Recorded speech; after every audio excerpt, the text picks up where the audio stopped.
Hello there, my name is Bruce Rain from Breakers Creations. Thank you for joining me today on what is here a beautiful Sunday.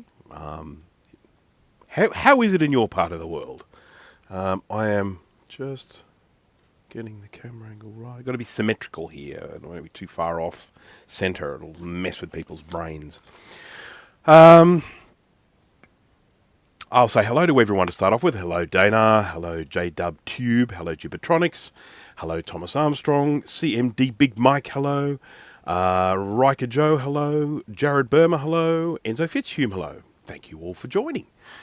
Point 5 says hello. And Lazy Jones. And of course, if you are new to the live stream, if this is one of the first of my live streams you've ever caught, please jump in and say hello. John Abelan. Hello there. So I would normally stream a little bit earlier than this, but I slept in today, and it's not because of any other reason than I stayed up really late last night. So I just slept, and then I woke up and I went, goodness me, look at the time. And I had always planned to do a live stream today. I'd sort of, I had a very, very long break from live streaming there. Not because it's like, oh, I need a break from live streaming. It's just life got in the way. And so I want to try and, keep it going. I do enjoy doing the live streams, and I do get things done during the live streams as well. So that's always a good thing. Hello to Reed Brousseau. I think I'm saying that right. Russian V. Leo's here. Leo, I always, Edate. I've just got a really bad track record with pronouncing Leo's name, so I just call him Leo. So it saves a lot of embarrassment.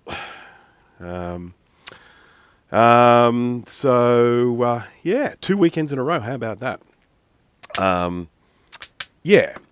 So I've been doing all sorts of stuff, and I've got several videos on the go at the moment. And I'm kind of, at this stage, I'm not even sure which one I should put all of my effort into to get complete first. It's probably going to be one where I build my own NAS, little device and little case and things. So probably, but not necessarily, definitely. Eric's Edge, hello there, Eric. Have I missed anyone? I haven't missed anyone. Anyhow, so today I'm going to be doing a couple of things. I'm going to be having a look at some things that people have sent me lately. And there's some really cool stuff. I'll start off with the stuff that I got from... God, I had his name in my head just a second ago. I've just gone completely blank. JJ Dasher. So for those who don't know, he basically took... the concept for a teeny weeny little Zulu SCSI and turned it into the Zulu SCSI Pico Slim, and this is it here. I mean, it is just ridiculously small. As you can see, its thickness is the same thickness as the plug itself, so you don't have any trouble plugging these into, some of those computers where there's no clearance on the bottom, things like the 660, 610, 6100, even the 2CI, 2CX, Quadra 700, they had this plastic at the bottom. And if you've got a device that sort of hangs down the bottom, they're a bit of a bugger to plug in. Now, because you can get around that by putting a little extender on there or whatever. But I just really like how thin these are. These are great. Don't get me wrong. Use Blue SCSI as well. As I've said it many times before, I use both. I'm not someone that's going to sort of park myself in one camp and complain about the other. I think the two things working together is providing a great deal of innovation in the space. So that's great. But anyhow, JJ made an update, and here is the latest one. I have not yet designed a case for it, but I will. It'll just be a refinement of this case here. But basically, this is the Zulu SCSI Pico Slim with 2 additions. Number one is it no longer has a, mini micro SD port. It's now got a USB-C port, which is nice, bringing it into the current era. Then it also has this rather cool little switch here, which I don't know if you'll be able to focus in on that, but we'll see. You won't focus in because I've got the manual. I've got the focus set on manual, so that's just stupid. It's got a little switch, and the switch can change between initiator and device. So this is where you can actually use this to copy data from a hard drive. So you can literally just plug this, connect it to a hard drive, put this into initiator mode, and it'll just make a disk image of the drive. So great stuff. So I've got to make a new case that allows a little spot so you can press the switch. So, excellent, excellent. Very happy with that one. So, got that. He also sent me this thing called the ATA-Boy, or ATA Boy. And it is a device that allows you to go from USB to ATA drives. Now, plenty of those exist in the world, but this one works with really, really old drives and has all sorts of manual controls that you can do to configure it to work with really old ATA drives. And a lot of those newer ones, a lot of those other USB to ATA don't do that. So, I can't really demonstrate that one at the moment because I'm not even sure if I have any ATA hard drives. I probably do, but they're probably buried under mounds of stuff. So we'll see. If I can find one, I'll then demonstrate that. So, who else we got here? Ascertain 20, hello. Hello, Will from KMac. Hello, Dwayne Langford? Is that right? I think. Chris Angelis, hello. I think I already said hello to you. Yes, cool. So let's just have a look, make sure. Yeah, good. I haven't missed anything. That's great. So those two things came in from JJ Dasher, so that's all good. So as I say, for anyone who has one of the old Zulu SCSI Pico Slims, if they've got the new one, I will be making a new case for that so that you'll be able to use the case, 3D print your own case for that. Wonderful stuff.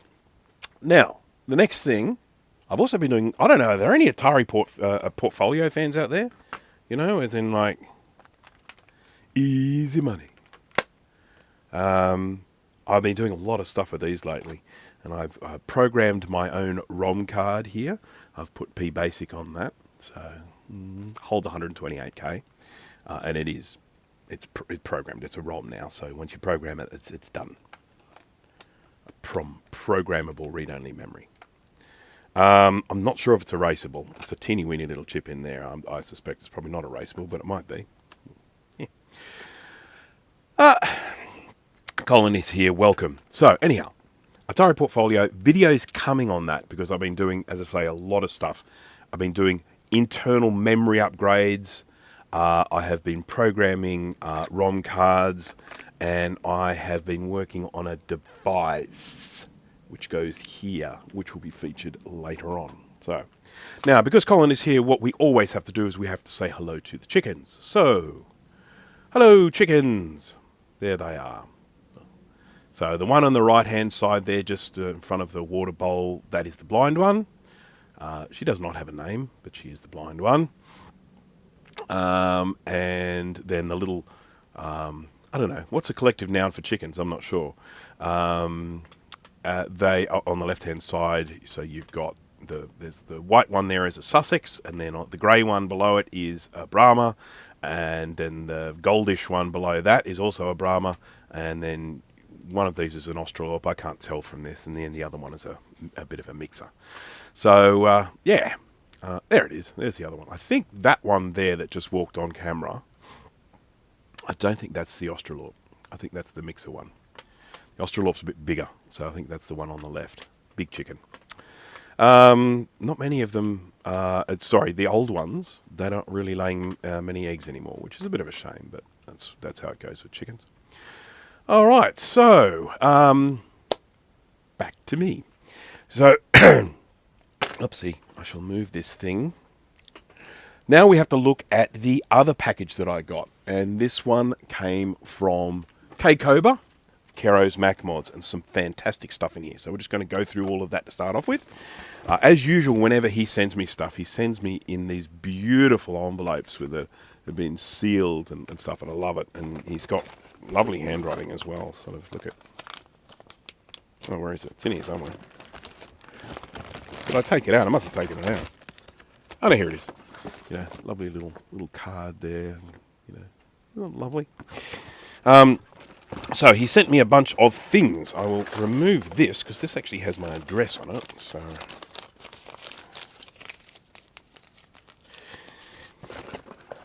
So here are some of the things that he sent me. He sent me some of these little remote battery thingies. So these are things where you can use a little CR 2132 battery. And you can put them inside here, and then you can sort of run them remotely outside sort of thing, so they're not actually on the board. So what does he call them? He calls them Don't Forget. There we go. So So there's those. They need some assembly, but I'll be having a look at those. He has sent me a Spicy O clock. I'm sure I think James Wages might have done a feature of the Spicy O clock. And so that's the thing that allows you to overclock one of the LCs. I can't remember which one. What's this one? Oh, this is the little device that I think it's designed so that you can use devices like the Blue SCSI on things like a Quadra or Quadra 660 or something like that. And it's just a little thing that it's a little length extender that you can put on the end of these so that they don't hit the plastic. So this one doesn't hit the plastic anyway. This is the case I designed, and I designed it with these pins exposed. Now, some people don't like those pins exposed, and that's fine, but I'm fine with it. And so my case here, it has this bit here which is quite thin, and then it only extends out for this part there. And so this one can work on them. That's my case. But other cases don't. So you've got this thing here, and this allows you to plug in, and it's just a standoff type thing that allows you to connect it. So that's great. Now, this is a cool thing, and I'm going to be doing a special video on this one. This is called the Mac VGA Lite. This is something I kind of worked with Kay on. I mean, he did all the work, basically. But ultimately, I had an idea, formed completely separately from Kay's idea.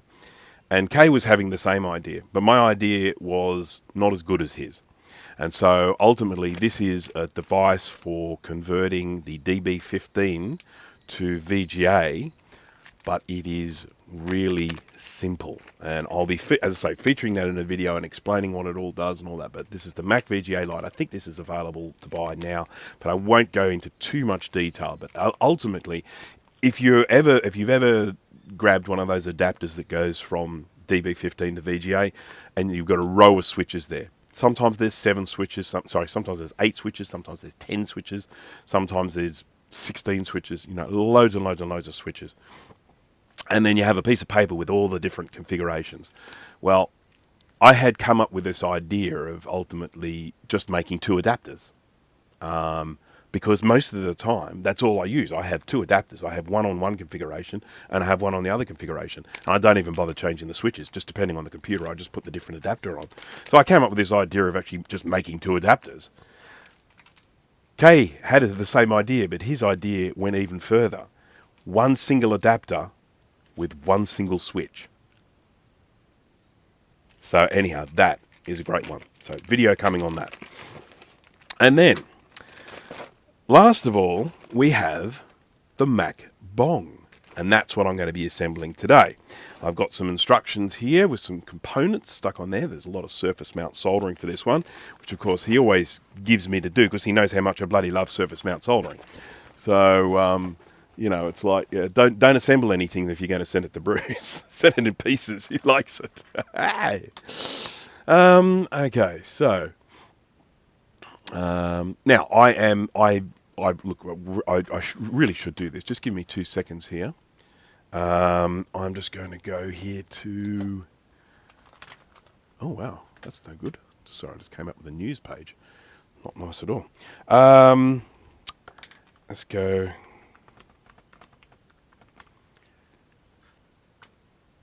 Oh, what? That's not what I wanted. Putting words in my mouth. Here we go. Go to the shop. Now, I'll put a link in the description for this, but I'm just going to share the screen very quickly here. And share screen. There we go. And so this is... I should be wearing his shirt, but I'm not.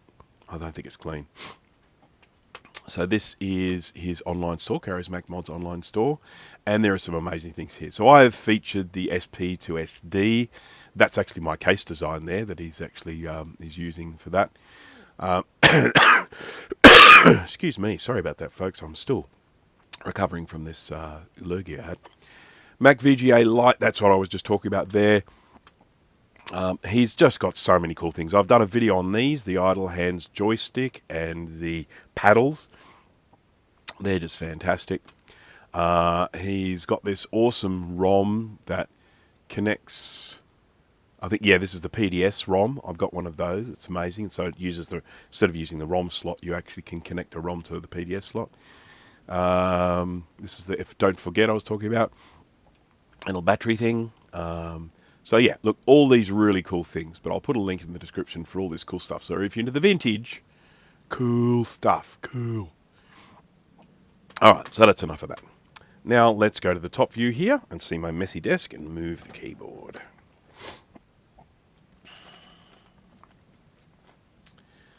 All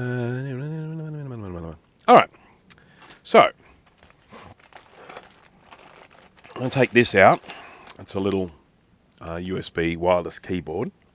There'll be an explanation as to what that's all about. Oh, by the way, my last live stream, I was working on a Macintosh SE30.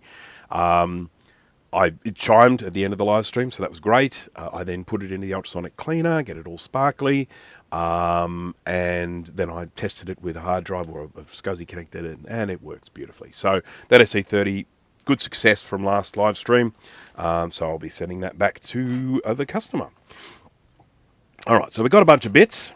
There's a whole bunch of surface mount components here that have got to go on, and then we've got a whole bunch of other bits. We've got a nice case. Got a nice big red button for the case. There we go. Got some little feet and things there as well. Got a little thingy. What is it? Nano? Arduino Nano or something like that. Not sure. You're getting it wrong. And then a bunch of components here. Now, I'm going to show you these components, and that will give some indication as to what this MacBong is and does for anyone who is keen to know. If you don't want to know, then nah, it doesn't matter. Right. Now, here's what we're looking at here. We've got a couple of these little, what do they call them? DIN 4 or something like that, which is what they're using for mini DIN 4. They use for S video, but they also use for ADB, upper desktop bus. Excuse me. Then we got one of these the little RJ4, I think, something like that, or whatever they are, RJ. And then we got a little DB9. Now, there is the clue as to what we're building today.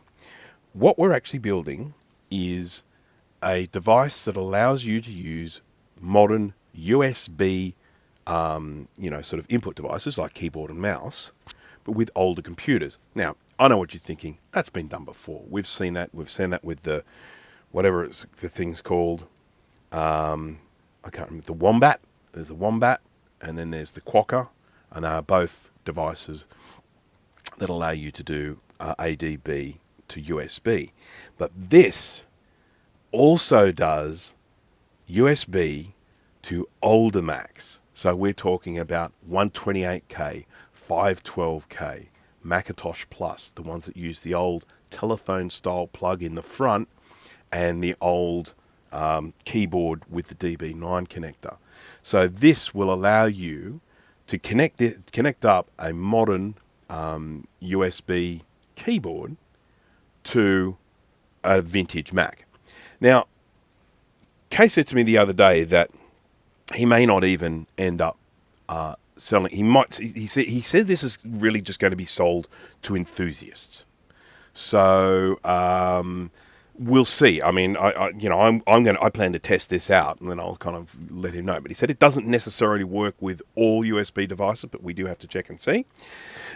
Excuse me. I'm just going to mute for a second while I cough. Sorry, still a little bit of that going on. Now, the other really cool thing that this MacBong has is this button. And what this button does is it is a soft power button. So if you're connecting this up to an old Mac like a Macintosh 2CI or a 2CX that have the old soft power and they have the keyboard, well, if you use a USB adapter for that, you can't switch the computer on. You've got to go around and press the button at the back because there's no soft power button on modern USB keyboards. Well, this is actually a soft power button. So what you can do is you can connect this up, you can have your USB keyboard, and then when you want to switch your computer on, You just press the big orange button, switches the computer on. How cool is that? How cool is that? So, I guess we need to build it. So I'm going to do that now. Now, he did give me some instructions. He said that I might need to cut some things, something. We'll see what happens there. But anyhow, he's sort of thinking that he may end up selling these already assembled because they're a bit tricky. But I like tricky. I might put these back in here so I don't lose anything.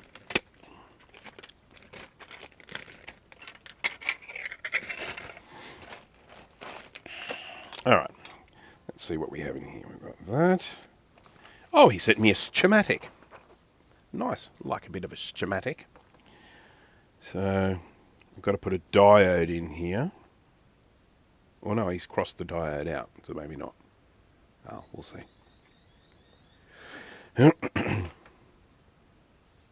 Does the big button have the sideways triangle icon on it? That's a good question. No, it doesn't. We might have to change that, mightn't we? Make a new orange button. Right. Well, I think I'm going to just start getting into it. This all looks very well laid out, so I don't imagine I'm going to have any trouble.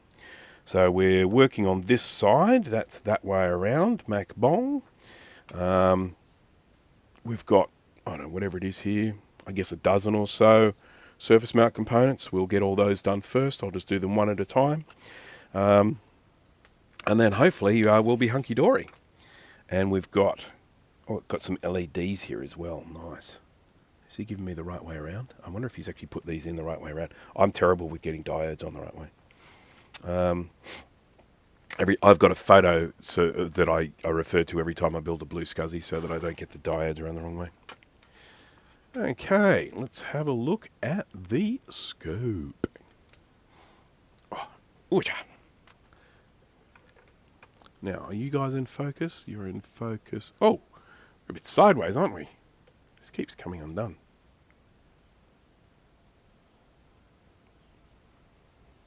Sorry, I just got a message come up. Oh, that's all right.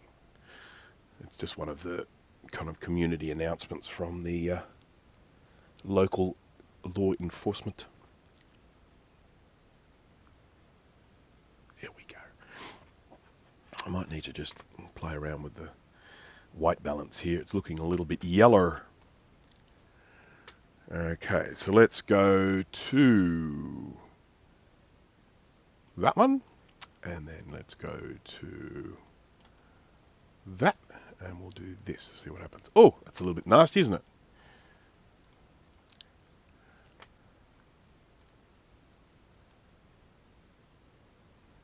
There we go. That's looking a bit good, white balancey better.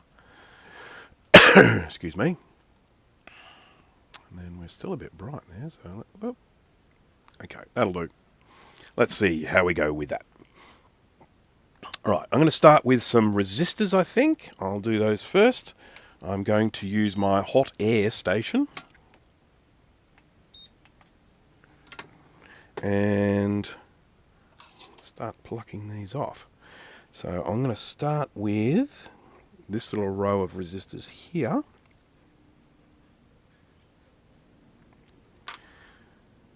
Oh, I've lost the chat. Hello, hello, hello. There we go. Alrighty. And then we'll go back to here. Alright, let's get building. I had a circuit breaker trip yesterday, so I'm having to switch everything on. So when I'm doing surface mount soldering like this, I typically go in and put solder on all the pads first, like this. I don't do this with diodes, because the method I'm about to use with diodes has a tendency to break them, but it's fine with resistors. So, and then we will get these.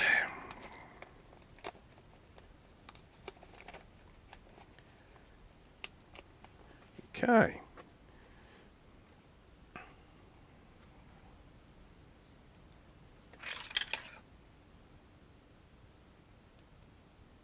I don't want to lose any of these components because Kay hasn't given me any spares. Now, having said that, I do actually have lots and lots of components already, but I still would rather not lose the originals.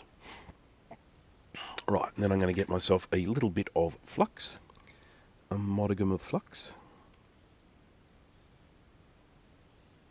And I'm actually going to spin this around this way. Mark Henning, hello there.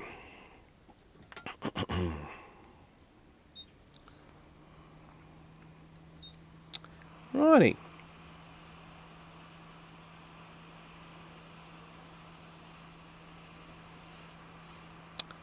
This one's giving me a bit of grief. Let's try that again, shall we?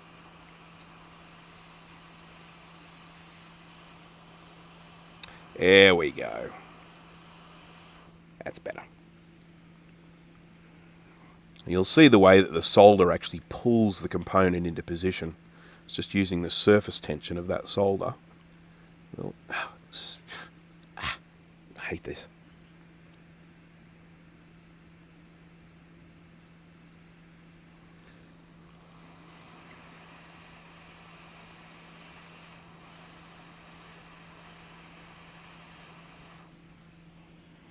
There we go. I built another blue SCSI recently. I did a little post about it on my Facebook page. It was the 10th one that I've built of the blue SCSI V2s, the ones where I actually surface mount all of the components on there, including some very small components.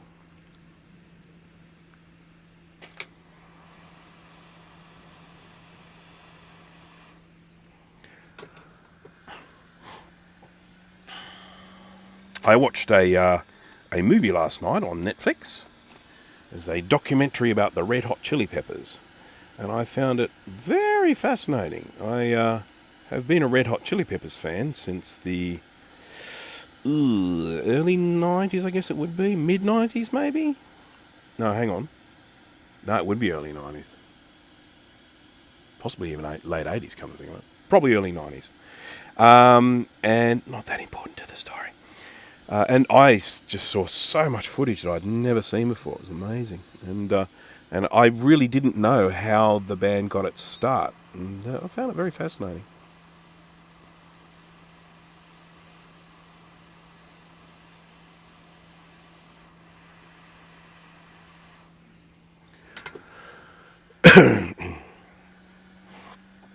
Right, there's those resistors. Then we've got actually, let's just keep it consistent. I'll keep working on the resistors.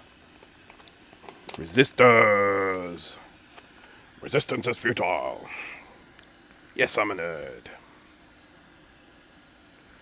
R5, R4, R3. What's everyone been up to? Anyone been working on something interesting or even dull?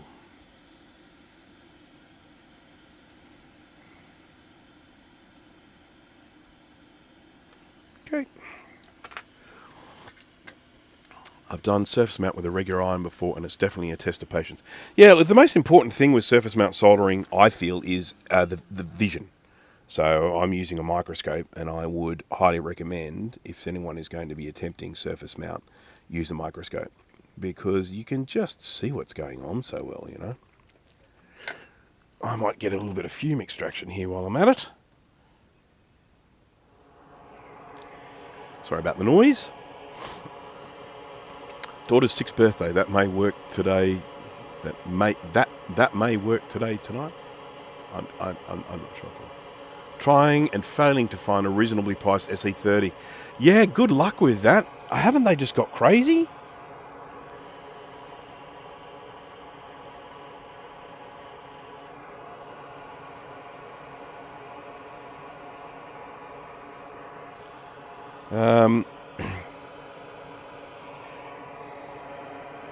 There are a few of these computers that have become just really crazy expensive. Things like the Quadra 700, Quadra 900, 950, Quadra 840 AV,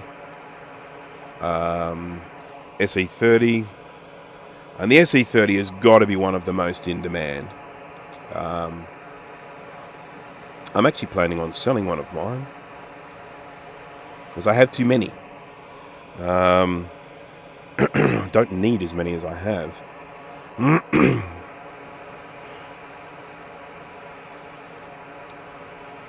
Okay.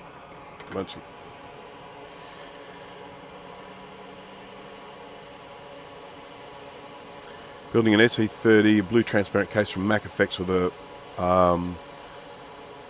bowl accelerator, 60440 combo adapter Ethernet. Yeah, so essentially you're building the very similar to the cursed one that Sean from Action Retro built, by the sounds of it. That's he had that 040 accelerator in there as well. Okay, I think that's it for the ERS. I think we're now just onto the capacitors and diodes. Oh, and a fuse. Yep, alright, let's start smashing some capacitors.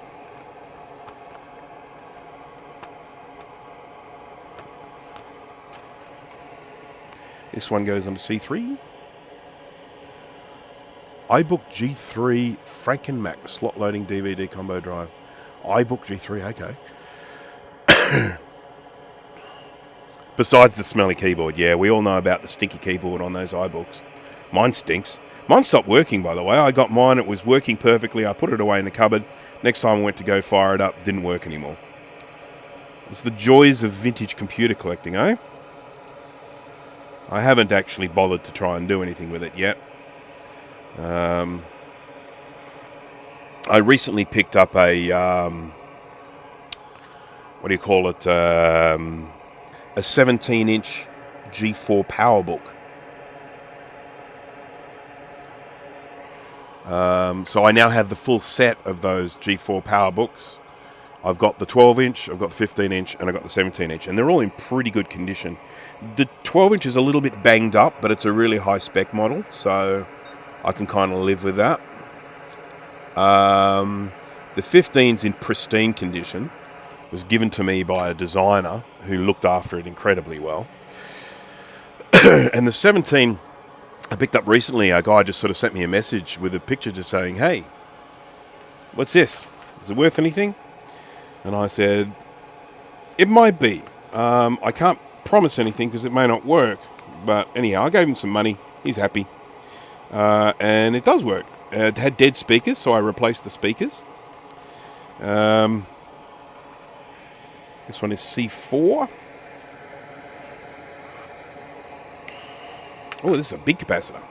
This is polarized.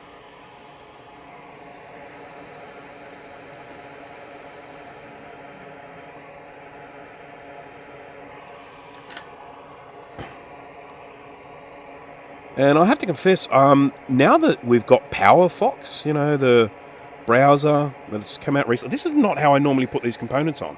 I've done this wrong. You're forgetting the answers.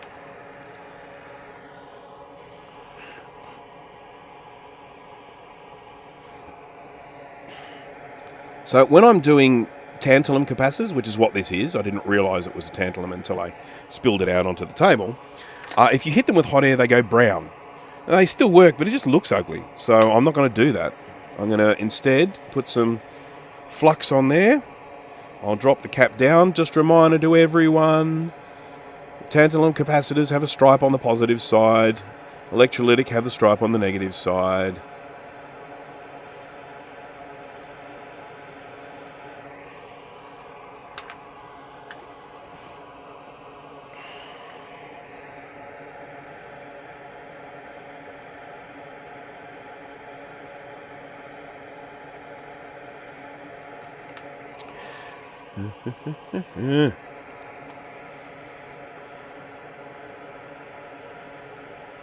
I've got so much script writing to do for my upcoming videos. I'll just get ChatGPT to do it all, eh? Hey, write me a script. Make it funny. Okay, there's a fuse and a capacitor. Fuses sometimes get a bit funny about heat as well, so I'm going to solder this one on in the same way that I just did that capacitor. It's here. So I will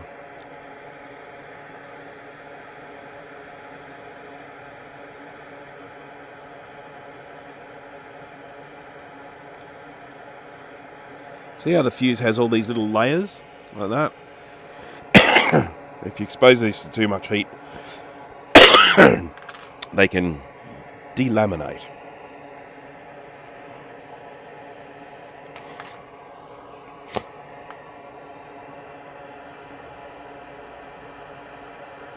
Okay. 12-inch iBook GeForce from 2004 and 2005. 2005. Yes, I've got no idea what year model mine is. But I tell you what, I do love those little 12 inches. The way they have that full-size keyboard that just goes right the way to the edge of the body of the computer. They're a really cute little computer to use. They're little chunky things.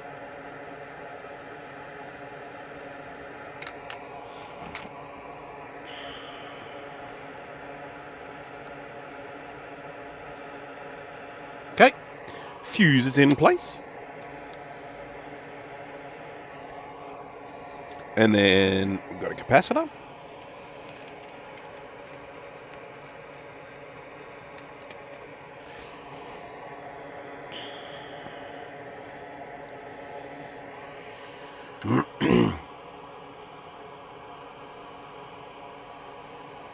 Are you talking about as in using a stencil?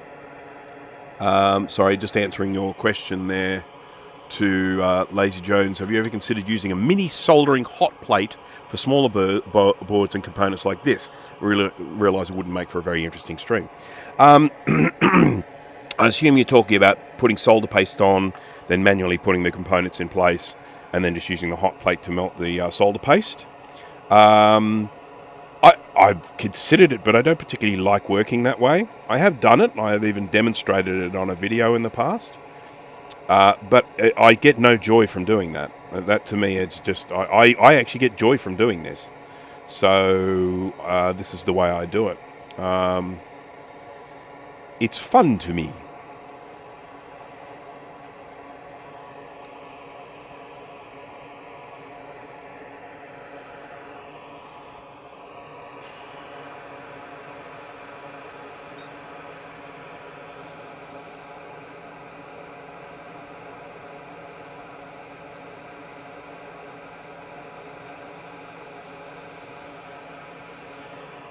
Okay, another capacitor. I agree, soldering is very therapeutic. Francois, hello.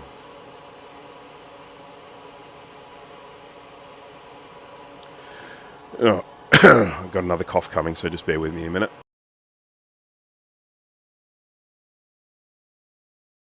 I woke up this morning, barely coughing at all. I thought, oh great, I'm just about done with this thing. I don't know if it's the fumes and stuff in here. It probably is. Probably doesn't help. Okay, we've got another little tant.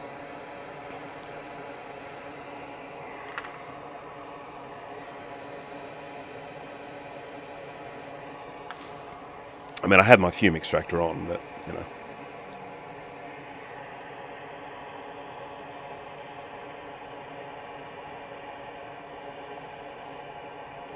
This cold that I've had, this virus, it's just really lingered, you know.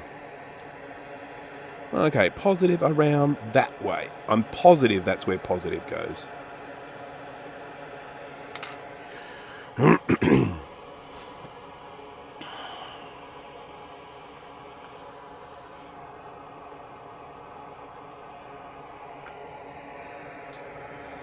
I actually have quite a lot of Mac laptops, even though I kind of don't really collect them, technically speaking. My pride and joy is my 540. I love the 540.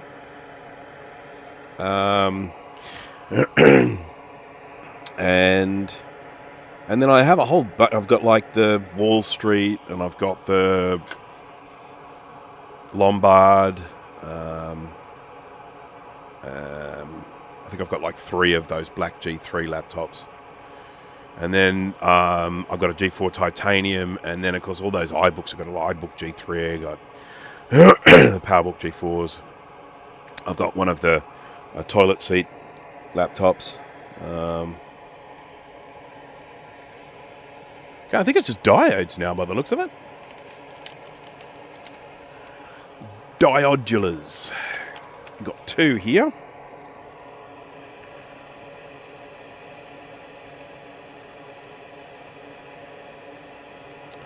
Microdiodular servo systems.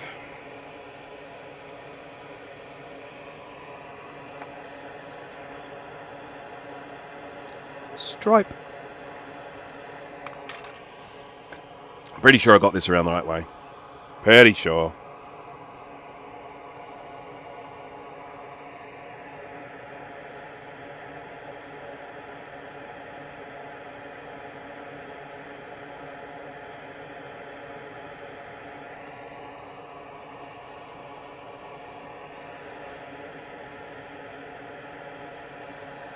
Come on, flipperini.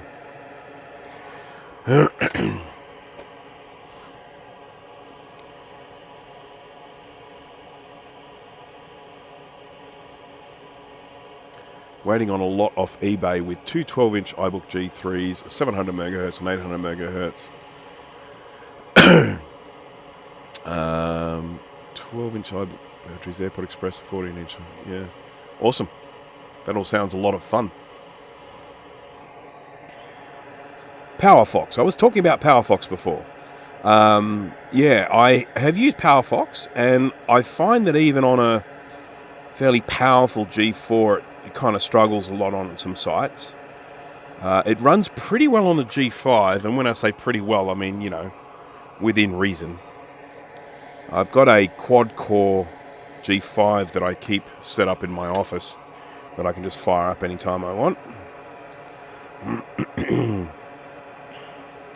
And I had a little chat with Sean from Action Retro. He just sent me the message, and he's like, it was on Discord. He's like, I'm sending you this message from a G5. And I'm like, what? So I then quickly went and installed it on my computer and sent him a message back. But I think I was too late to then end up in the video with that. Hello, Queen 620 1998.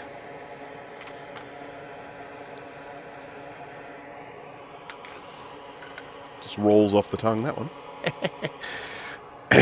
Still got this situation going on with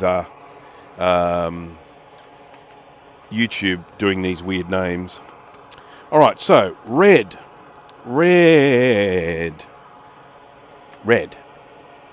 This is the power button. Power light, I should say. Now, a little arrow pointing that way, and these usually have a little arrow underneath them to show that's the way it's supposed to go.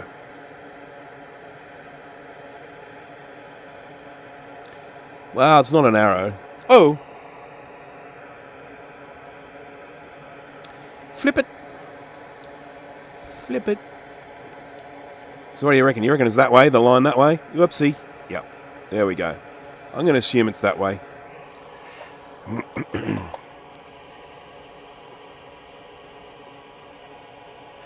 Well, it's something that boots OS 9 because I played the shenanigans with open firmware to get OS 9 booting. I agree. I think it's very important to actually keep some computers that can boot OS 9. I actually have a lot. Because OS 9 was a huge part of my life, really. A lot of the software I used, games I played, computers I use are all OS 9. This is what I love about the titanium. Oh wow, look, there's a little resistor down here. I must have lost that during another build. It's not from this. It's probably from a blue SCSI. It fell into a hole. I mean, take for example, one of my favourite games is a game called, it's a point-and-click adventure game called Zork Nemesis. And that plays on OS 9 on the Mac.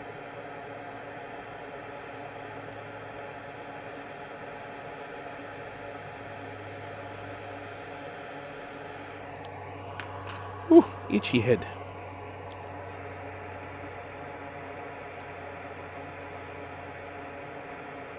There we go. Okay, then what's our next colour?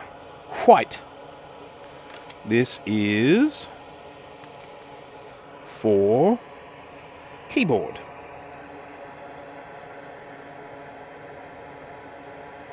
Pretty amazing that this stuff comes out of someone's brain. Very impressed.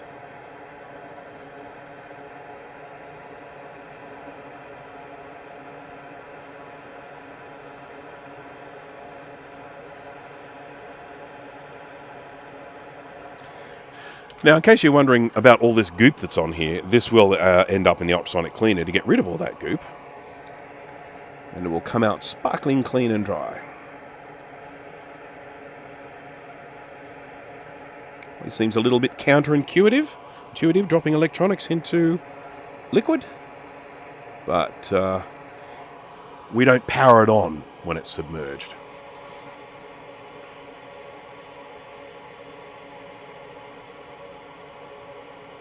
One of the reasons I picked up a Molar Mac. Runs 8.1 through Jaguar along with Rhapsody. There's just something about running native on a real metal versus doing it in a VM. Yes, look, I would agree. Molar Macs pretty much don't happen in this part of the world. The only Molar Macs that are here are ones that people have brought from overseas because they never sold them here. Ah, ballsack. I dropped the thing. Not an important thing that I dropped, but I dropped it nonetheless.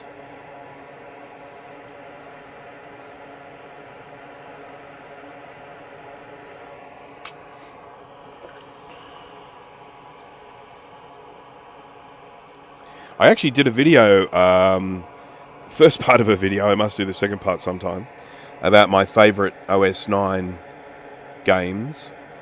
And I did 5 in the first one, and I've got 5 for the second one. I've already written the script for the second one, but they're quite a time-consuming video to make because you've got to just select all of this screen capture stuff. It takes a really long time. I thought it was going to be a doddle. I did the first one. I thought, oh, this is going to be an easy one. I won't have to set up cameras or anything. I can just my voice with screen captures. How easy is that going to be? And it took freaking ages. Alright, I think that's it for the surface mount. I'm just going to check and make sure I haven't missed anything here. Yep, that's it. That's the lot. There's your blooming lot. So now we've just got to stick some other things on. We've got a Nano 328P. Let's grab that. I've put them in a bag. Here we are, in the bag.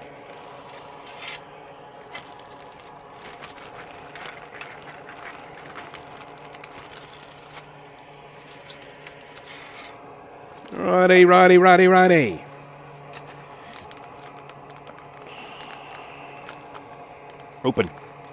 Open sesame. There we go. Okay, so this is the USB jibby jobby. I won't put him on yet, but we do have some other things here. I've got buttons. What have we got? Is that meant to go there? I think that's meant to go there. We'll have a look. V1, V0, ground. Yes, it is. V1, V0, ground. It's a little coil here with a diode. And I don't know what that is. A couple of capacitors and a... I don't know. Is that a diode? A transistor of some sort, and it says 220, which means it's what? Is it 22 nanohenries or something like that? I can't remember. Something henries, microhenries. Who is this Henry anyway?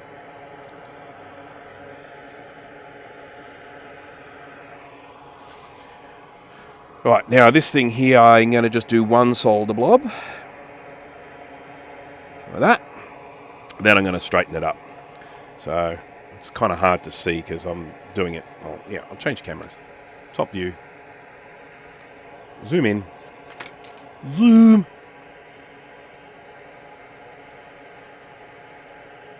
So you can see this is totally crooked, but I've only done one solder. So I'll just melt that solder. And then get this straight.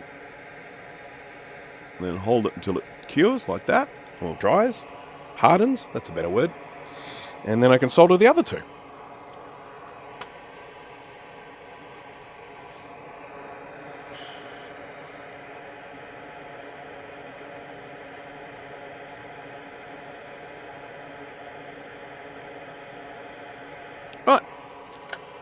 Good. System 8 is one of the operating systems that I virtually just don't have running anywhere.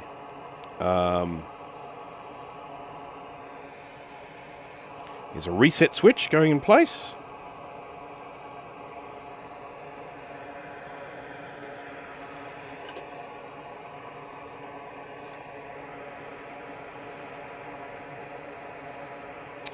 I'll just check and make sure this is all flush. And it's not. Okay.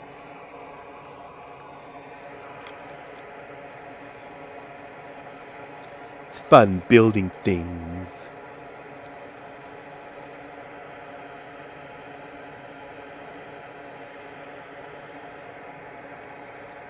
I did a repair job for a customer, and when they picked up the computer, and they paid me, which is nice, you know. I invoiced them and they paid me.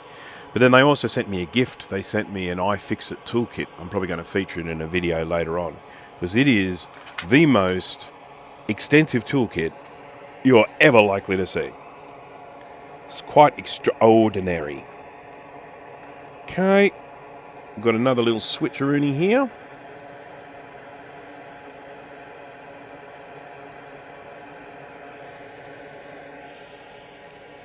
R key.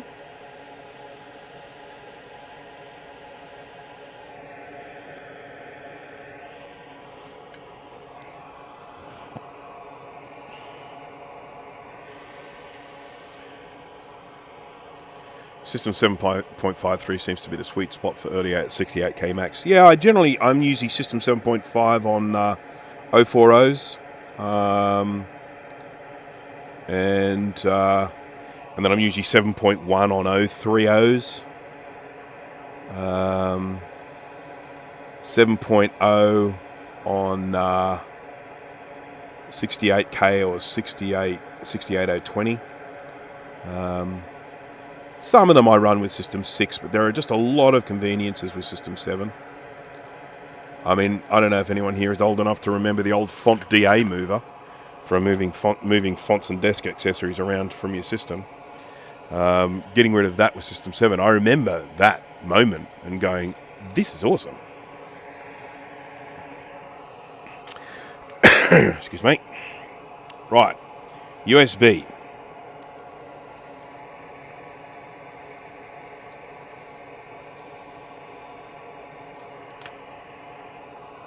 So let me just have a quick look at K's instructions. Where's Discord? Discord on this, am I? I'm trying to move many of my chats to Discord rather than Facebook Messenger, because the clowns at Meta removed support for the Messenger app on the Mac. And that's basically how I used to communicate with lots and lots of people. I'd be sitting at my Mac and I had Messenger open on there, and messages would come up and I'd reply to them. Now, if you want to use them on the Mac, you've got to do it from inside the Facebook app. And the Facebook Messenger web interface is garbage. It is a pile of steaming, rotten garbage. And so it's just made it so difficult for me to message with Facebook Messenger that I'm just sort of, these days I'm communicating with people with either Apple Messages or with Discord. Okay, let's see what he said. He said, okay, LC575 Color Classic. Okay, cool. Side key is for resetting. It disconnects ADB synchronization, blah, blah, blah. Make plus to use both DB9 mouse cable. Might have forgotten to include the DB9 cable. That's okay. I think we're all right. Drying commands with all necessary parts covered in masking tape. All other parts are in the ESD bag. The shell case and PCB are screwed together. It also comes with rubber feet. Arduino Nano's program. The USB host card requires one cut, but I've already done that. Okay. For some reason, the quality of the USB host card varies. We may use socket type when we finalize the product. So there we go. Also, this product will be sold as a finished product, maybe. So what was the cut he did? I'm curious to see if we can find out what the cut was.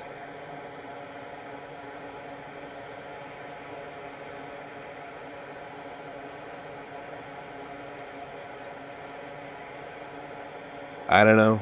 Oh, there it is. I see it. You see it? Have you spotted it? Little negative in there. That's right. There. One little cut. All right.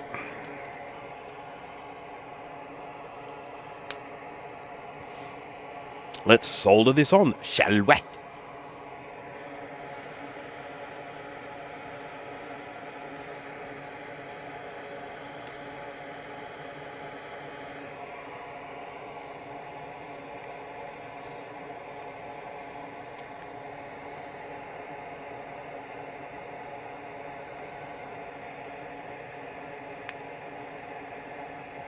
Okay, we're nice and flush there. Just checking. And the last thing I want is to solder like about 25 pins and then suddenly find that the thing's not flush. That does not bring me joy.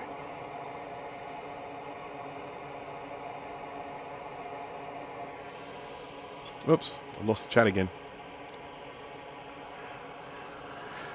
UW Edits, hello. Love your streams. I learned to solder from this channel. Thanks for all you do. Thank you very much. I do appreciate that. Thank you for saying so. Always the option to go back to IRC. A whole meta ball of wax is a clown show. I mean, look, I kind of understand why they have removed support for Messenger from the perspective of the Facebook platform. And I'll explain what I mean. One of the whole things with Facebook is keeping you on the page, scrolling, reading stuff, showing you things that are going to get you interested so that you just keep scrolling and scrolling and scrolling and scrolling. Now, when you use an app for the Messenger, it takes you away from the main Facebook platform, and so therefore you can't be scrolling and scrolling and scrolling. You can sit there and you can do messages to each other without actually viewing Facebook. And so I think from their perspective, it's like, well, we don't want to have this product which actually encourages people to leave Facebook. So I think that's kind of why they've discontinued it from their business perspective. However, you don't make that decision after you've already created a user base for the product. You know, you make that decision when you make it, when you build it. But to actually go in and create this messaging system that people have then started using and becoming reliant on, and then just pull the plug on it, that does not leave people with a fond feeling. So, you know, I mean, it's just, for me, it's just plain stupidity. But, I mean, you know, no surprises there. Actually, I won't solder that on yet. I'm going to do the little nano. Nano.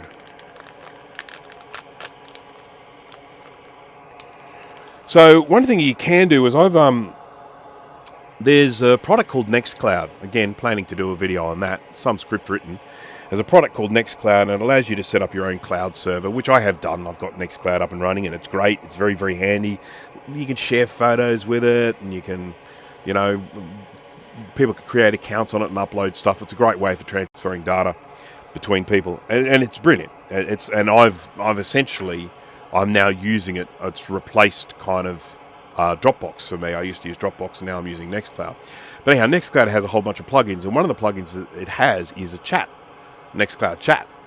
I would use that. The only downside to it is anyone who's going to use the chat needs to be a member of your Nextcloud. So that people need to register for using your Nextcloud and log in, and then once they're logged in, you can start using the chat.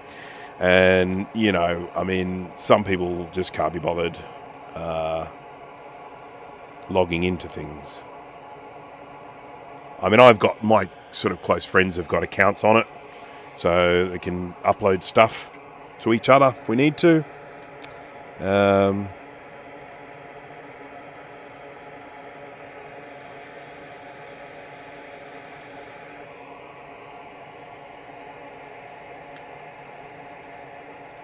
And I would suggest to anyone, if you have an old computer lying around, like an old Mac Mini or something like that, and you feel like turning it into a useful thing. Have a look at Nextcloud.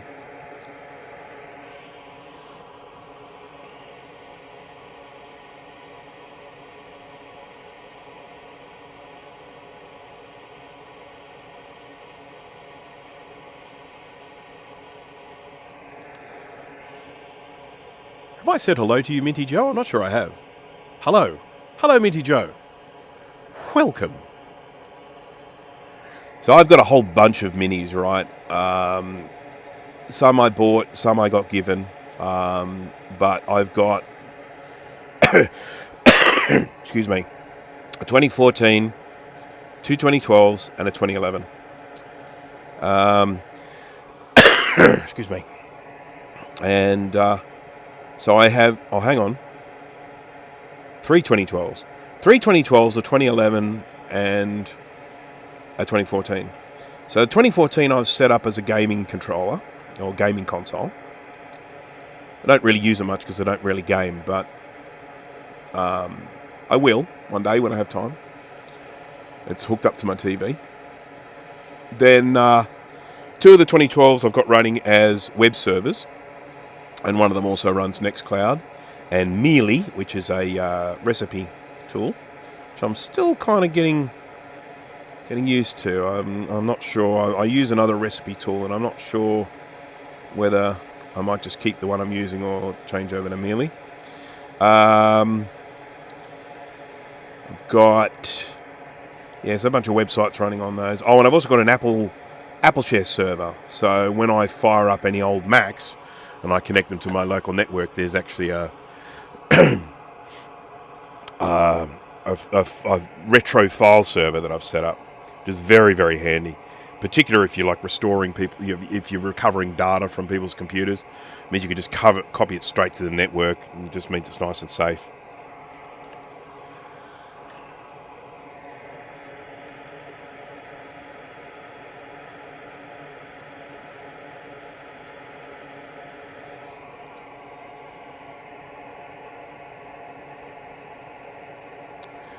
I think I've finished. Oh no, I've got a few other components to solder. I've got ADB port here. There's one.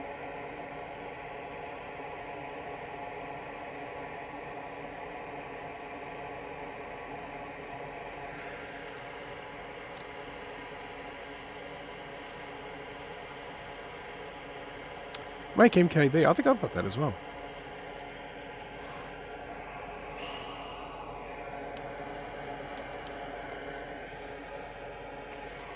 Right, so this is the little ADB connector. I've got soldering, a little bit of soldering here.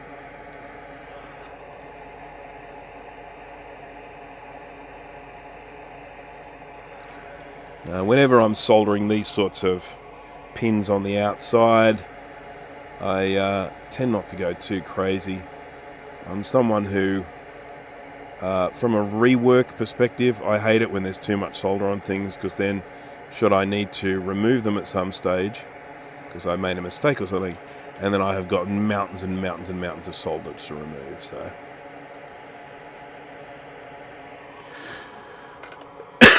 Handbrake does a great job converting to MKV. I use that now. Yeah, it does. Handbrake's an amazing piece of software, really.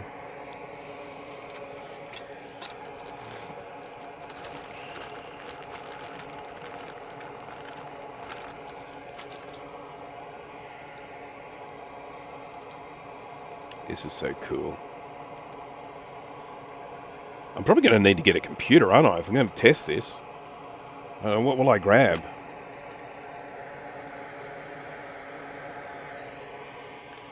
I was just kind of thinking if I've got anything with soft power close at hand. I've got a LC475 nearby, but that's not soft power. That's a flickety switchy thing.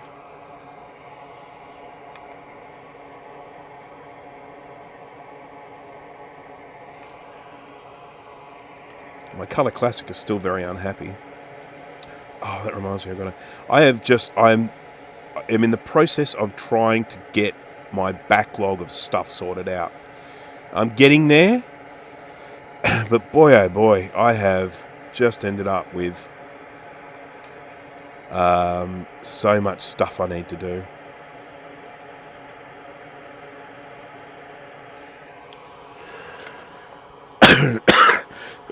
Oh, excuse me, Jeff. Welcomed you with a lovely big cough there. Can't watch, but we'll catch up later. Thank you very much. Appreciate it.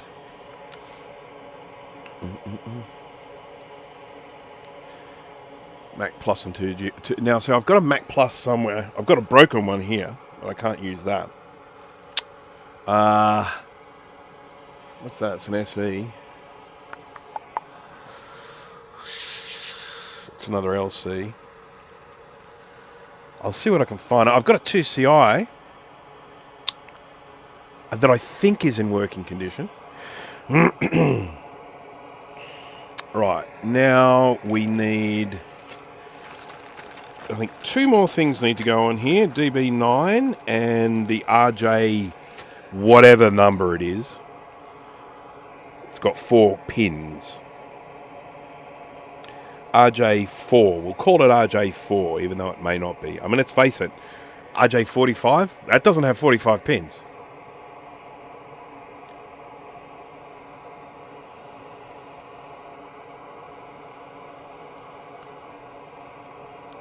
Well, that's very satisfying the way that pops in there. RJ11. See, there we go. What's it called? It's called an RJ11.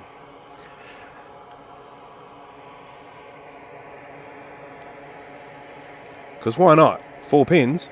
Call it an 11.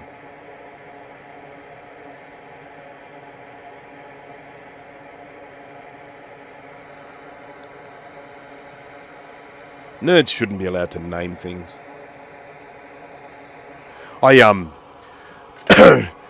Sorry, another cough coming.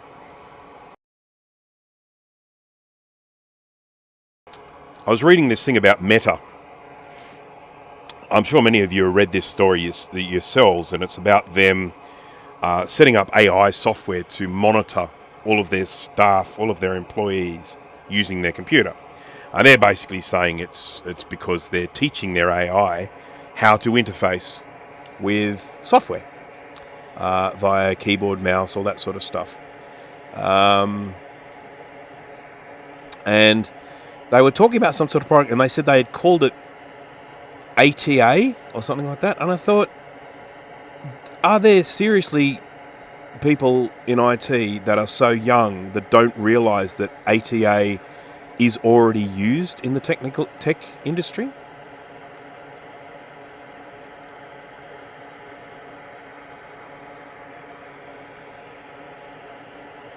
Yeah, I've come up with this great name, ATA. I'm the first.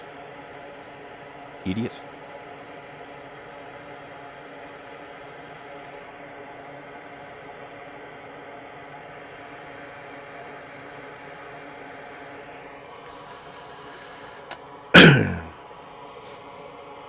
Telecom technicians call RJ45 an 8P8C. How about that?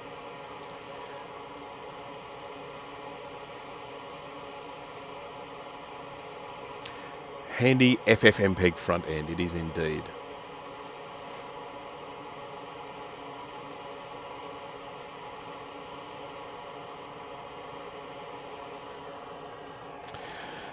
All right. Guess what? It's done. There it is. MacBong. Don't forget the exclamation mark. MacBong! MacBong! So, a few little surface mount components. I assume it gets power from ADB.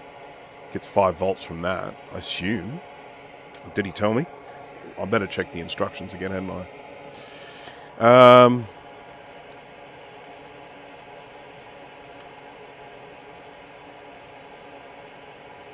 Not all USB keyboards and USB hubs are supported, and some combination won't work. Also, while the MacBong has plus 5 volt regulator circuit, some keyboards have amperages that it cannot handle. Fair enough. Okay.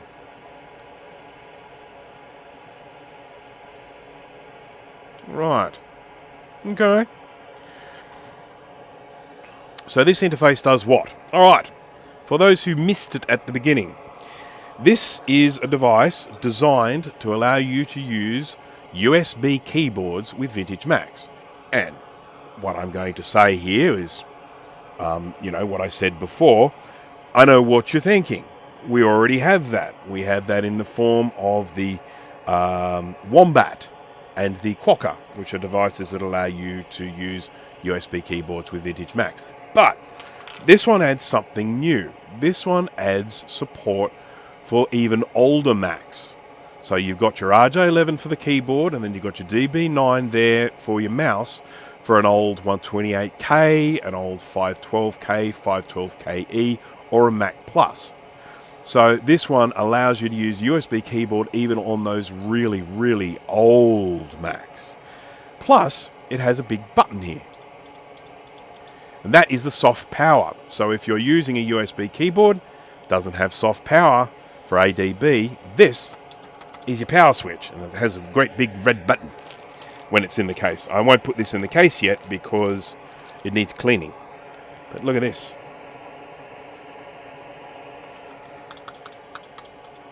Very satisfying. Bang, bang, power, switch on, bang. So it's a really nifty thing. I mean, this is, and this is Kay we're talking about. It comes up with really clever stuff. And it's a lovely little 3D case too. Check this out. Look, isn't it beautiful? Got the little thingies here for the lights. This is something that I've only discovered recently. I've done it on one of my last 3D models, but people were clearly doing this before.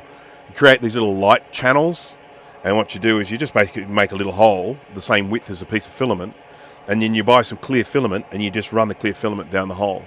I'm sure there are plenty of people that have done this and are very familiar with this already, but I did this for the first time on one of my designs, and I love it. It works so well. It just brings the light really bright right up the top of the case. Love it. So this would go on like that. It's a bit snug, but that's okay. I like snug fit. Has to go in that way first, yeah. Has to go in this way first. Like that.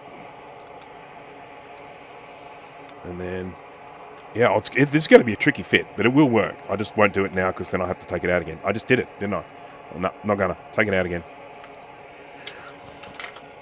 Alright, let's zoom out a little bit.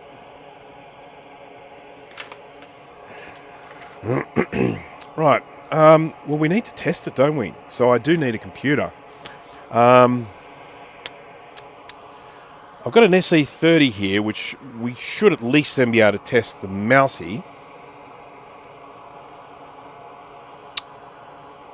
We should. So we'll do that. That's because I can do that without having to get off my lazy butt. Oh, I do have to get off my lazy butt. Because I haven't got the thing to connect the screen to the computer. I took that away. I used it for something else.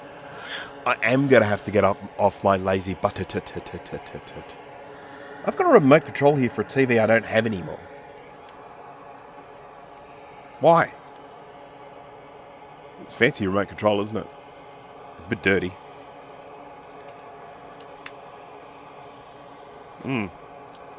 I can probably throw this away. Sorry, I digress. Veronica explains us here. Hello there, welcome. You've turned up just in time for me to test this thing that I've just built, but there is a downside. I also have to go. I also have to go and get a computer to test it with, and I'm just thinking about what's the best way to do that. I guess probably a 2CI. So I will probably have to just put the screen on hold for a moment while I go get a 2CI. Oh, it's quiet with the Fume extractor off. There we go. Messy desk. And we'll give it a try. I've got a keyboard down here, so we're fine with that. USB. He's supplied me with this little thing. I wonder if it's got batteries in it. He supplied me with this. Isn't this cool? He sent this over. One of those little mini keyboard, mouse, trackpaddy thingaroonies. I'll need to get some batteries for it by the feel of it. Doesn't feel heavy enough to have batteries in it. Okay. There's a little thing. So it's 2 AA's. 2 AA's it takes. And Then we've got mouse button there, and you've got left, right, and this is cool. It's nifty. I've actually got one just like this somewhere. All right, so what am I going to need? Well, for starters, do these AAAs still work that were in this? We just opened that up. I bet you they don't. They're probably as flat as a pancake, but we can still test. Because if they work, then I don't need to get more batteries. And we can check that with our multimeter. Put it onto voltages. And we have got...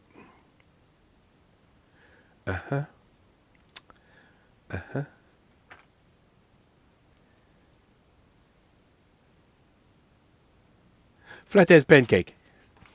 Alright, so we won't be using those batteries. I will sort something out though. Alright, so I've got to come back with some batteries for this. I've got to come back with a computer.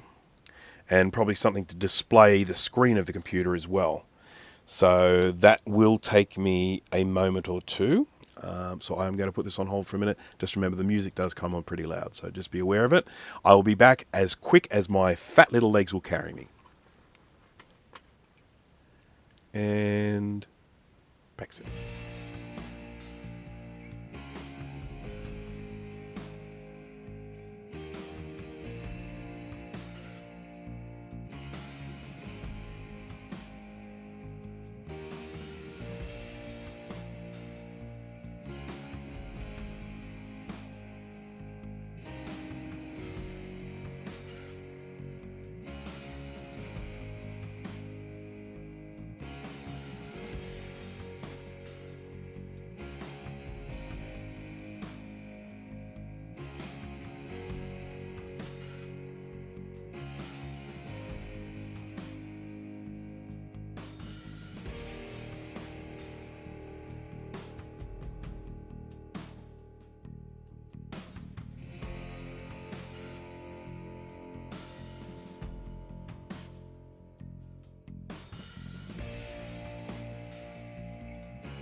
I bumped the mouse. Little back soon went flying. Whew. Okay, the screen's a bit dirty. A bit dusty. Sorry, I don't know. I'm not talking to you. Okay. Batteries. Here's some batteries. Let's pop those into there.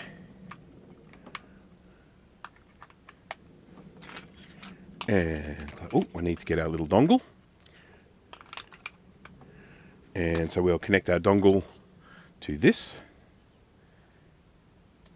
Sorry, yep, it's just a bit stiff. Get in there. There we go. It's connected. Okay.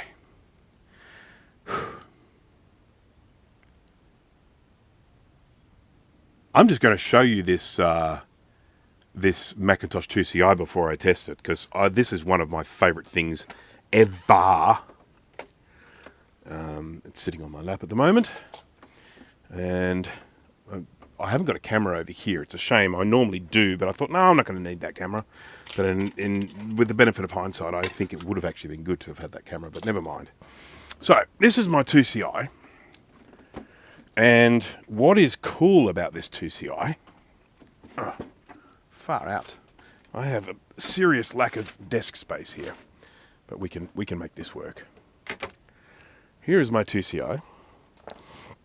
Now, just to show you how long I've had this for, it's got a SCSI2 SD in it. That's going back, isn't it? But what I have inside this, I'm just going to lift this out, is a Radius rocket. And this is a 68040 CPU accelerator that runs off the new bus. It has 8 RAM slots on it, because this is essentially a self-contained computer. So what happens is you boot from the Mac, and then the plug-in launches, and then it runs this.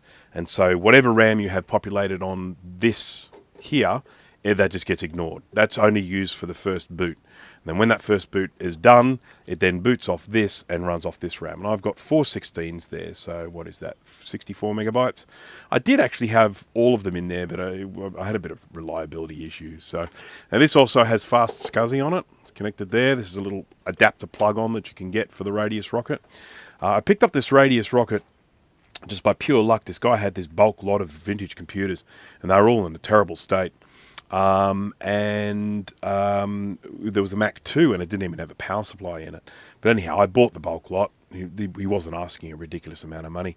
So I bought it, and I got it home, and then I opened it up and found this inside. And to be honest, the value of this was more than I paid for the whole lot.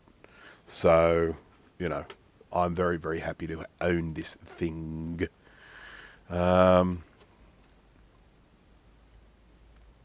Same temperature here as you. How about that? 24C. It's a little bit cloudy out there. It's still quite nice though.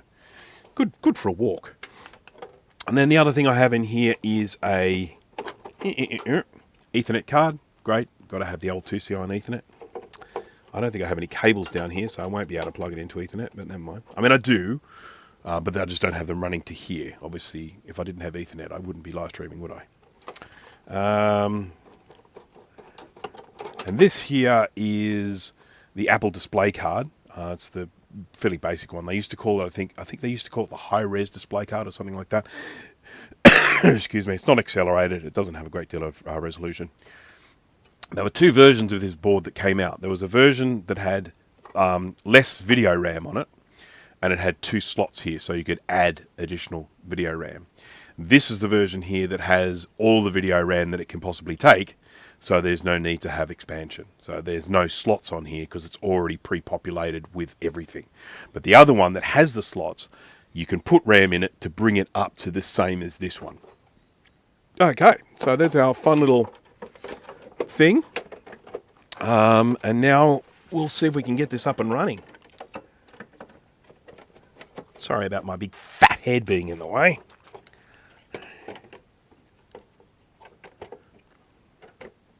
There we go. Now this does usually work, so I'm expecting it's been recapped and everything. Not the power supply, I don't think. The power supply, I'm pretty sure, is not recapped, so fingers crossed. Now I just need some power. I'm storing 230 Australian volts in here, so I'm just going to plug that there.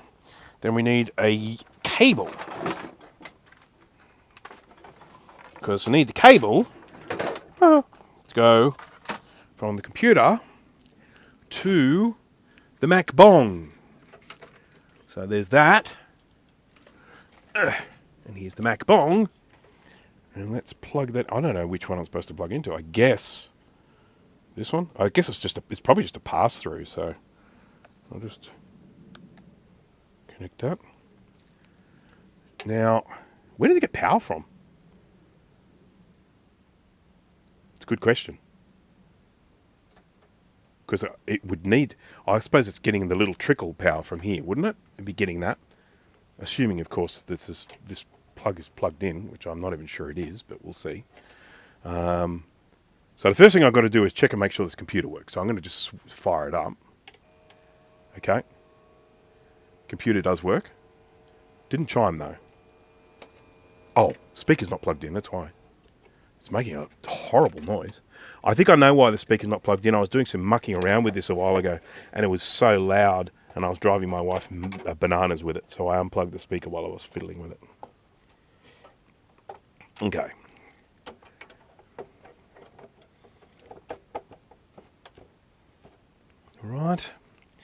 All right, so I'm going to see if this soft power works. You know, at this stage, I've got no idea if this what I'm doing is doing it right. So, but we'll just see. I'm going to just press this button. We'll see what happens.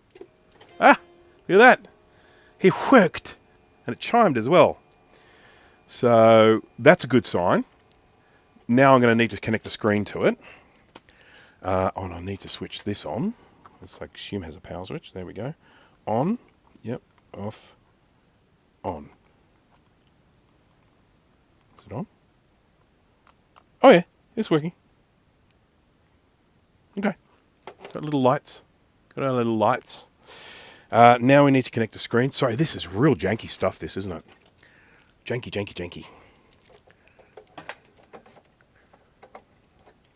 I'm not sure if my little connector here is going to work, but we'll see. And yeah, where's my dusty little screen? Where'd I put it? Anyone see where I put my little dusty screen? Oh, here it is. Oh. Just trying to make life complicated for myself. Right, so I apologise if this is a teeny weeny little screen, but it is what I have. So, we're ready. I'm going to switch him on, and then we're going to see if we can use this with this, on this, with all this. All right. I can still get a bit of a kick out of that. This I may not get a display on this because AV, oh, VGA, I missed it. VGA, there we go. No signal.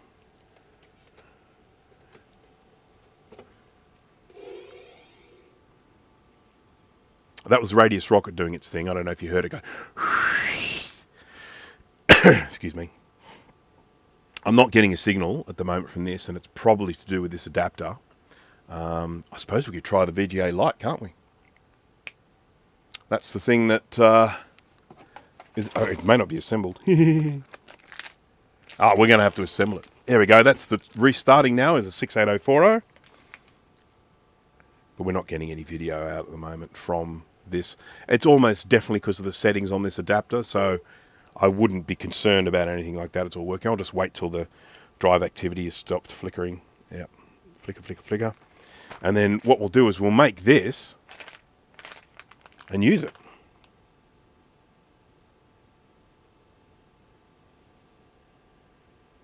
Or I could fiddle with the switches. What do I dare do? Do I dare fiddle with the switches on this thing? I'm just going to try one more thing really quickly. Will I switch it off as well? No. Switch it off. Switch it back on. I just want to see. I want to just check something very quickly here.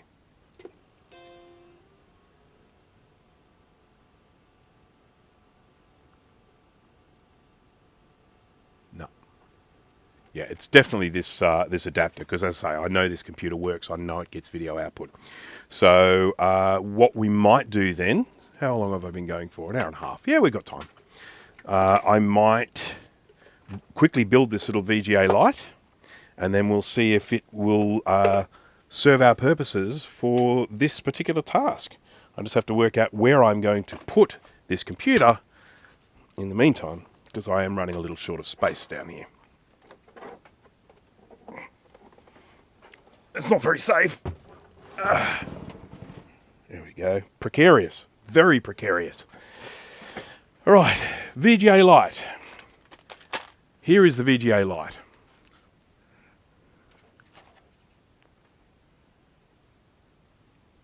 I've got other adapters and I could go up and grab the adapter, but I figured I may as well use this. This is what it's designed for.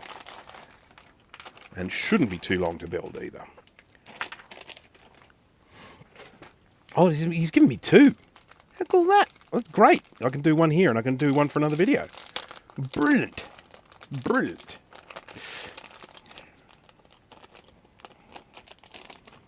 It's actually giving me three. Three, I tell you.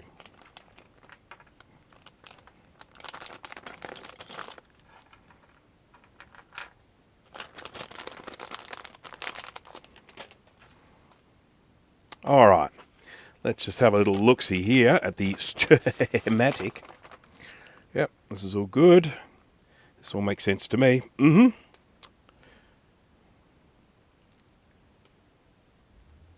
cool. All right, so we've got our little PCB here. We're going to get this, and that will go up that way around, like that. Solder on there. This will then go here, like that. And then we've just got a few other little things that we need to put on here. We've got a switch and got a couple of diodes. So just got to figure out what goes where. Now, this one here, cool. Switch goes there. Diode goes here. And what is that? Is that a light? No, it's a diode. So we've got two diodes and our switch. Oh, I see. It's the option of either a surface mount or a through-hole diode. That's kind of nifty. So that makes it easier for people who are building it themselves, may not be confident enough to use surface mount. I'll just check that, make sure that I'm not talking out of my proverbial. Oh, you're telling me what to switch on the adapter. Cool. I hadn't even thought about that, to actually say to the viewing public, hey, can you look this up for me? But I think I'll be able to get this built pretty quickly. So, one little diode.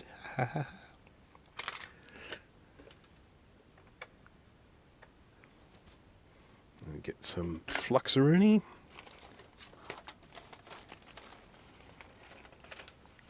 Backup plan. Yeah, it's good to have a backup plan.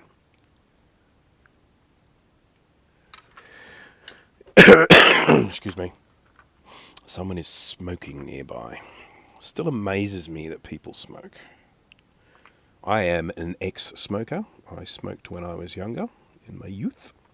I enjoyed it very much. I stopped for health reasons.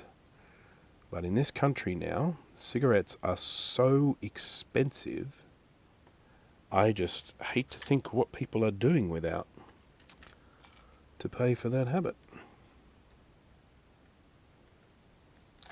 There we go, there's a little diodular. And then we've got a switch, and I assume he can go either way.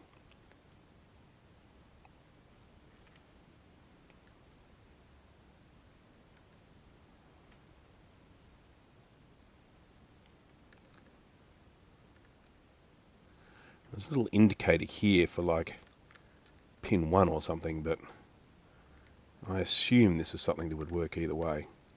There's nothing here that would actually label anything on this little switch as a pin 1. It just looks the same from both sides.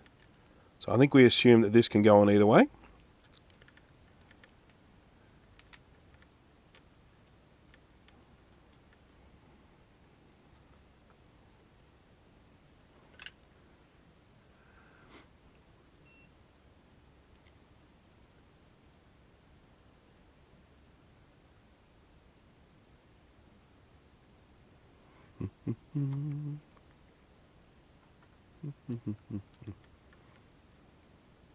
So one of the reasons why this exists, this little this VGA light, is we have these adapters we're all familiar with, and they have rows of switches on them. Sometimes they only have like 8 switches or something, and then other ones they've got 10 switches, and then some they've got like 16 switches, and they allow all sorts of different resolution settings. But for the majority of the time, I only use two different settings. And so it just sort of seemed to make sense that, you know, why have all these switches? My plan was to just build 2 adapters, one for, you know, one setting and one for another setting. And then Kay, being the smarty pants he is, he came up with the idea of making a single adapter with a switch that switches between those 2 most common modes. One mode is the mode that works with your sync on green Macs, like your 2CI, your LC, I think maybe the SI, 2SI maybe.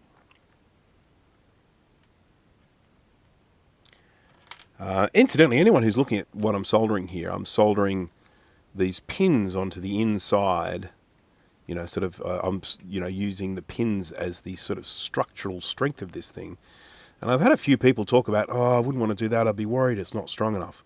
Trust me, it's bloody strong. I have done a few of these, and the, you know, the pins just, you know, hold it on so firmly. You know, if it was just one pin, it'd be a different story. But, you know, for many pins.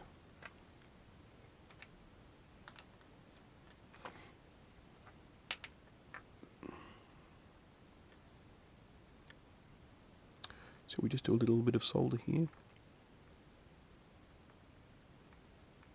Yeah, that worked.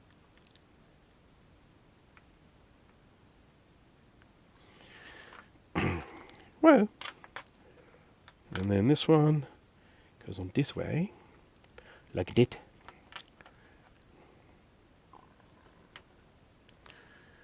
How close is your computer storage to the shed? Define what you mean by storage.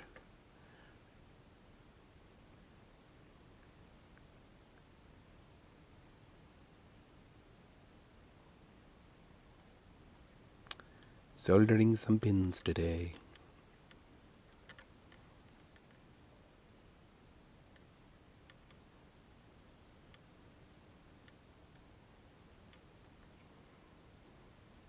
Where you have all your computers. So, okay, so do you mean like storing all my vintage computers, or do you mean like data storage?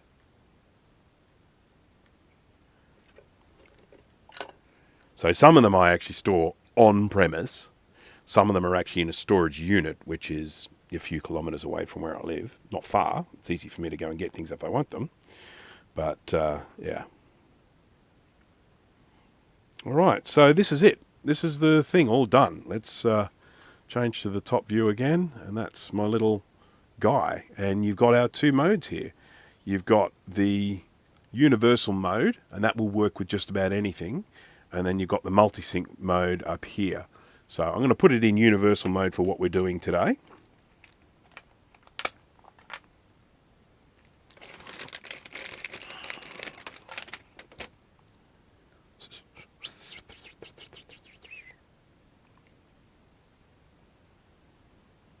It's great.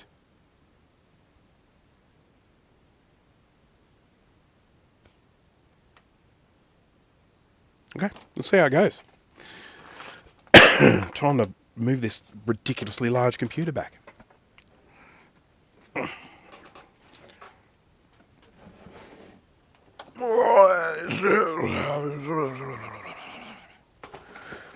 Okay, so we'll put it in universal mode. I think we'll have the greatest chance of success with that.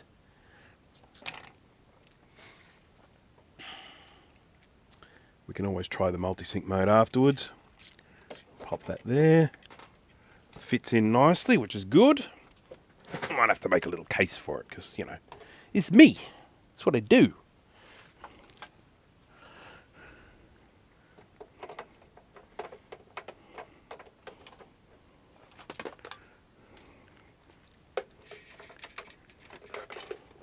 All right.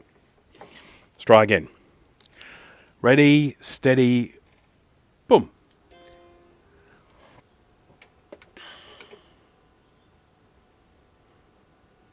If this doesn't get us video here, I'll try the internal. I'll just have to assume that there's something. Oh, we got it. We got it. We got it. Menu. Menu. Just let me sort out the auto config. Here we go. That's what we want. Nope. I missed it. Menu. Menu. Down. Auto config. Enter. Auto config. Up. Okay. See this? Bus error.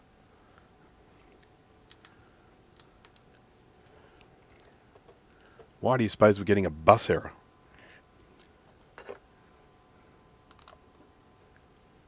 Ah, look at that. Look at me moving the cursor. Hey, look at it.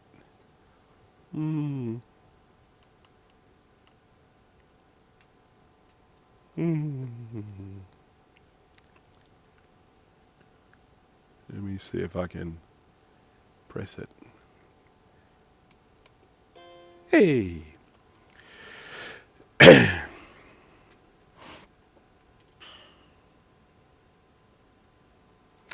This might be upset because I switched it off before. I didn't shut it down properly. The drive might need a little bit of TLC. Oh yeah, my vintage computer. So I keep a lot of my vintage computers here. I've got a pile of like compact Macs. Then I've got some in a shed, and some in the house, just strewn all over the place. But the majority of my collection is in a storage unit. So yeah. Having said that, my collection is not that big. I have a lot of computers that I really like, but I don't necessarily have, you know, sort of the same collections like someone like Steve, whose basement is full, who came back with even more computers today, I might mention. I'm sure he'll be doing a live stream on that soon enough. The processor's caches are currently disabled to enable. Okay, cool.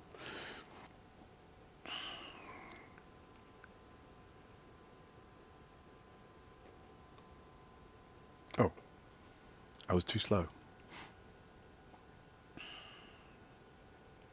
How far a walk to any of your vintage computers? To any of them? Well, I mean, not far at all.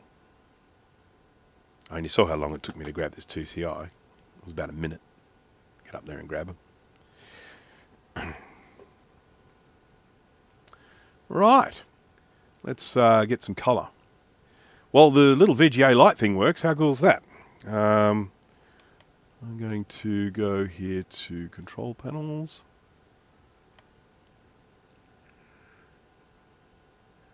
Do you have any recommendations on what to do with a working 6100 66AV where the plastic case has become so brittle it is basically like a Jatz biscuit? Ultimately, no. You know, I mean, the whole issue with these computers that were made during that time, they started putting a fire retardant into the ABS plastic. So they're basically ABS plastics. They have this fire retardant that gets added to them, and that chemical makeup means that they start to break down as they get older. Apparently, they break down faster in dry, you know, dry environments than they do in humid environments. I don't know if there is any way of actually fixing them. I've found with I have a 660 and a couple of 6100s, and my 6100s are actually, they're not too bad plastic-wise. The feet break off, but of course that's something that's relatively straightforward to repair. The alternative is there, you take the board out and you go and build something else, you know, put it in a box, something else, some other box, which of course is very, very popular these days. I'm doing that. Oopsie, I pressed the button by accident.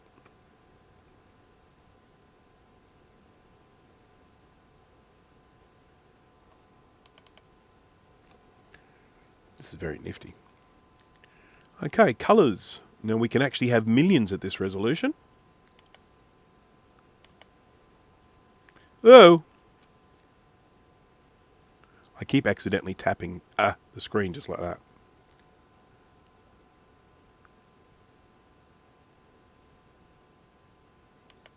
This is very difficult to actually use, this little tiny keyboard. I mean, it's cute, it's fun, but it is actually very, very difficult to control.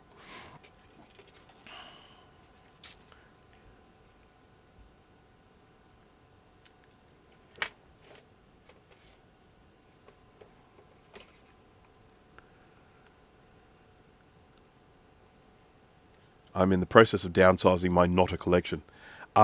You're not the only one. I've been hearing a few people that are downsizing at the moment. I don't know what's going on, whether people are just, sort of finding that taking up too much space or something. I mean, I'm scared to do that because I downsized many years ago and I regretted it. Okay, what do we got? About this Mac. Oops.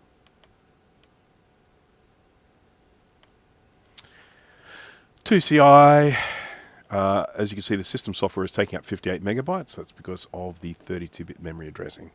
So what we need to do is go to mode 32 is there. So if we go to, is it there?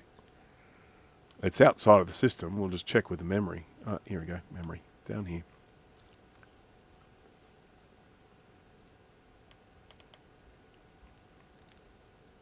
$32-bit addressing. There we go. Switch him on. See, I don't think you need mode 32 with this, with 68040 in place.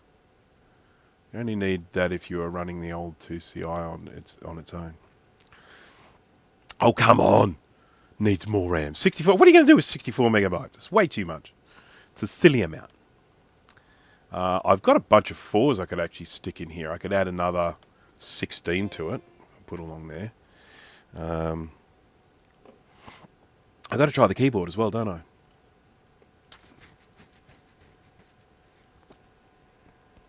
Have to downsize for retirement. Fair enough. Yes, I've often thought about if I was downsizing what I would keep, and I would certainly be keeping this one. My 2CI is one of my prized possessions. I'd be keeping a 2CI, I'd be keeping Quadra 700. I'd probably keep 2CX because I like having the partners. Actually, I'd probably keep the 2 series. Mac 2, 2X, 2FX, 2CX, 2CI, 2SI, 2VX, 2VI. I'd probably keep the entire 2 series. And the Mac 2 that I would keep the one that has the upgrade to the high density floppy disks, 1.4 megabyte floppies.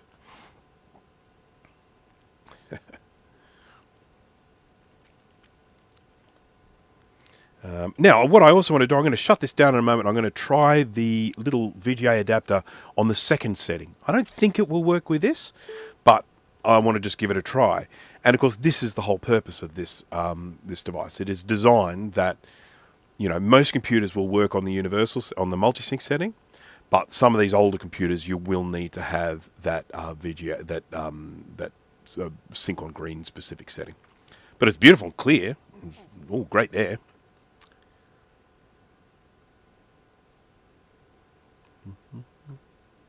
Is it worth upgrading a 5500 Power Mac from 32 megabytes of RAM to 128 for vintage Mac gaming, or just play those games on an iMac G3? We're talking 5500, what's that there? 603s? Am I correct? Are there a PowerPC 603 CPU in those, I think, from memory? I have one. I have a 5500, but I haven't fired it up in a long time. I'm scared to touch it, to be honest. The plastic is so bad. But I would suggest that, I guess it really does depend on the games you're going to be playing. I always take the opportunity to try and put as much RAM in things as possible, mainly because these days RAM's so much cheaper for these older computers. I mean, this is 64 megabytes of RAM. It's 4 16s. In the day of when the Macintosh 2CI came out, if you were to buy 4 16 megabyte sims, that would cost you more than the computer. Now, the fact that you can jump onto eBay and you can buy these, depending on your exchange rate and where you're buying from, or, or sort of these days, people have got kits where you can build your own.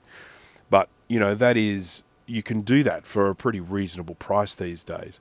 And so I've just always tended to lean towards, you know, putting extra RAM in. But some of the RAM's easier to find than others.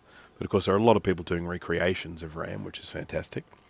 Right, so we've got this now. I'm just going to check to see that the memory is now looking more correctly. Memory. And we go click, click. Yeah, 32-bit memory addressing is on now. So if we go up to about this Macintosh, we should see a much more sensible looking memory distribution.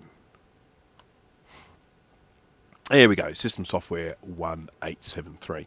Now, I've got to say, one of the things I love about this 2CI with a Radius rocket in it is it will actually run System 6. Now, if you take any 68040 Mac, Quadra 700 onwards, they don't run System 6. They just won't. You just can't run System 6 on it. But this computer, you can actually run System 6. So System 6 using a 68040 CPU, which I did.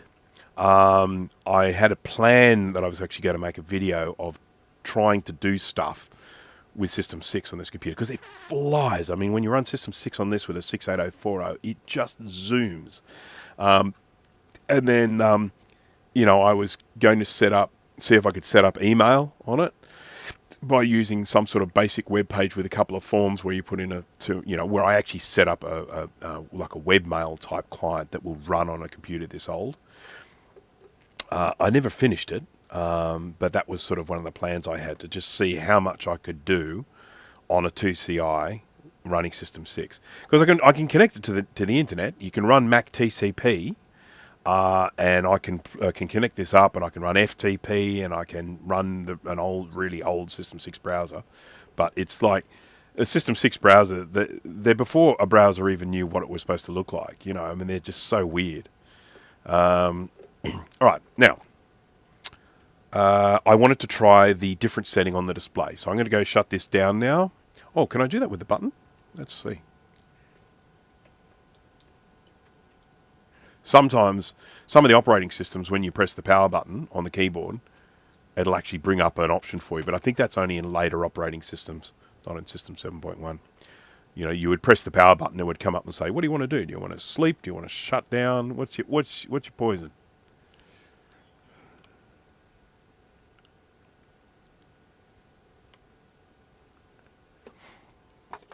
All right, that's that. Let's flick the switch, shall we? I'm going to do that now. What I expect is that it won't work, or we won't get any display from it. There we go. But we'll try it anyway. So with this little screen here, the power button, which you can't see because it's gone out of focus. Focus. Focus. Oh, it's working. We're actually getting a video signal. It's sort of working. Yep, there it is. Look at that. So using this display card will actually work with both.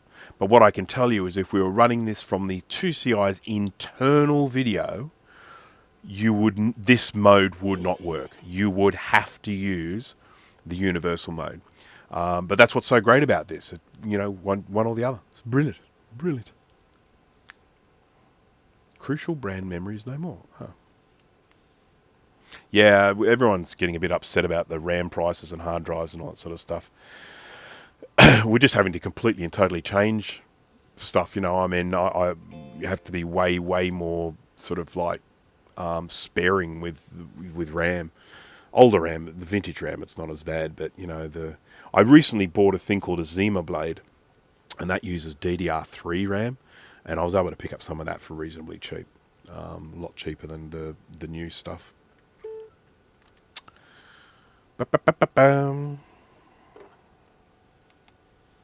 Yeah, the keyboard works too. That's the thing I have to test here. I have to test the keyboard. Now, I want to go up and just see if I've got any other display options. I don't think I will. I'm pretty sure this card only outputs 640 by 480. But I just want to check. That's down here on the monitors, isn't it? We might get 800 by 600. We'll see. I went to memory. I want monitors. I'll go up to options.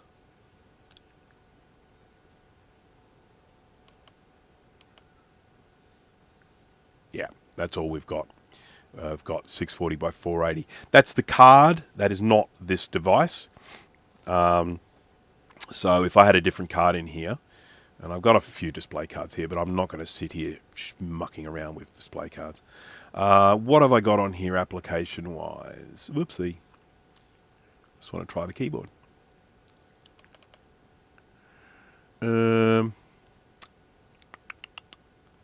Whoopsie. I keep bumping. When you tap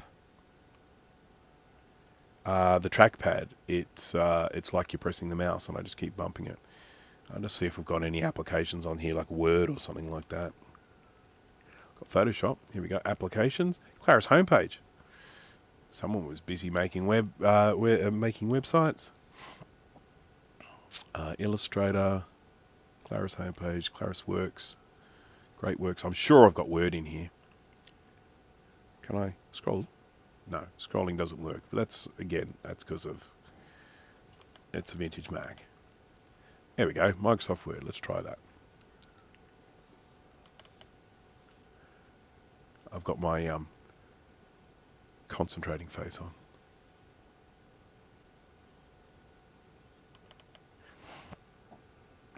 Mouse speed needs to go faster. It's I'm going to largely blame it on my excuse me, my dexterity, not on the device or anything like that. And I probably should increase the mouse speed, but never mind. All right, let's see if we can type. H-E-L-L-O space T-H-E-R-E. This is very nifty.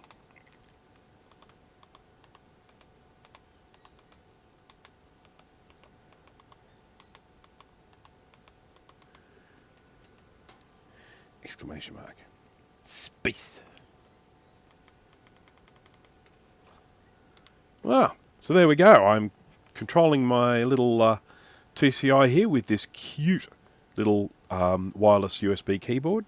It's connected into here to the MacBong. So we've got the MacBong there. We've got that there. And so, yeah, just in case anyone has only just joined, this is a USB to ADB adapter, but it's also USB to the old RJ11 and DB9 for the keyboard and mouse on an old Mac Plus. So, yeah, nifty little thing. I'm going to drop this in the ultrasonic cleaner to get rid of all the flux. And then I'll pop it into the case. And then when I have an opportunity later on, I will then test it out on a Mac Plus. But I don't have one readily accessible right at this moment. So, yeah, very nifty. Does it flash when I type? Yeah, it does. Look at that. It flashes when I type things on it. Oh, look at that. And that's the cursor moving. Wee cursor. Keyboard. Love it. So nifty. There's a Logitech wireless keyboard with trackpad built in on what to get. Yes, I can understand that. Right. So anyhow, look, I've done pretty much everything I wanted to do in this video, so I'm probably going to wrap things up. So I've got a few other things I want to do today. I want to build myself a Blue SCSI external. I'm building that for someone.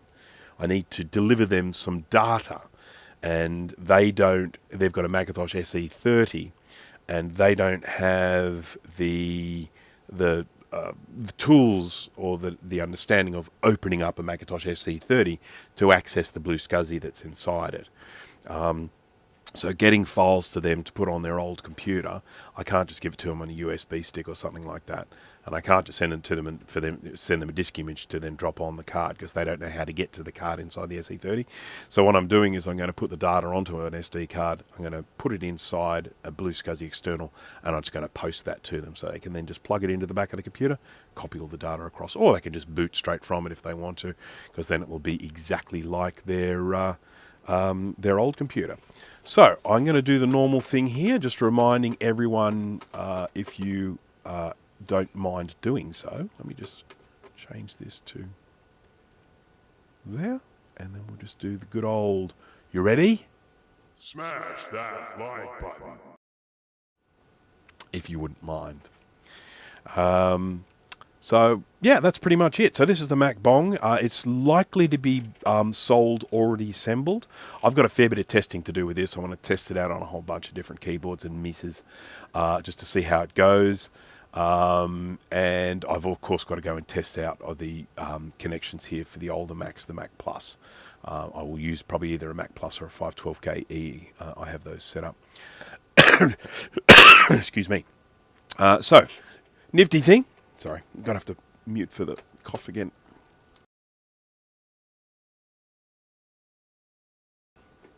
Sorry, everyone. I will be through this cough very soon. It's better this week than it was last week. Hopefully, it'll be even better the week after that. So, anyhow, this is it. This is the introduction to the MacBong. I think this is going to be ending up on Kay's website fairly soon for sale.